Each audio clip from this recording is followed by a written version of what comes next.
C'est le 7e, mais cette fois-ci avec un accent particulier. Le séminaire gouvernemental fait des préoccupations de la jeunesse congolaise sa priorité. Cette initiative de l'exécutif a été ouverte ce 19 février par le Premier ministre Anatole Koliné Makosso après un moment de répit. Le chef du gouvernement a pour ce faire exhorté son équipe à être une force de proposition en vue de donner corps à l'année de la jeunesse décrétée par le président de la République Denis Sassou Nguesso.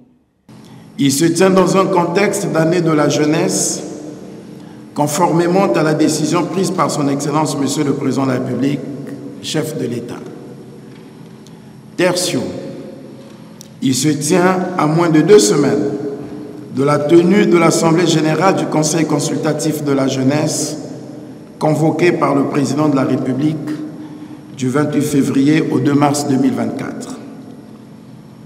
Quarto, il se tient à mi-parcours du Plan national de développement 2022-2026 et à 2 ans de la fin du quinquennat du chef de l'État, dont chacun des membres du gouvernement est comptable individuellement.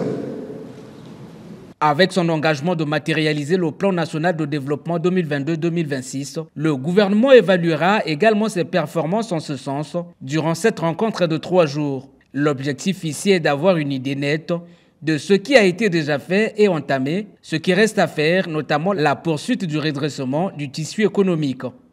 Sur la base de toutes ces orientations, nous avons à élaborer un programme gouvernemental d'accélération de la mise en œuvre du plan national de développement 2022-2026 et de la prise en charge des aspirations de la jeunesse dans un contexte marqué par la précarité des ressources, les turbulences inflationnistes et la poursuite du programme avec le Fonds monétaire international qui, en principe, arrive à terme cette année.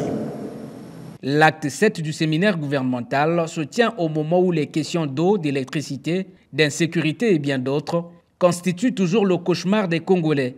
Une réalité sans ignorer par Anatole Koliné Makosso et l'équipe qu'il conduit depuis 3 ans. Des solutions palliatives sont donc attendues.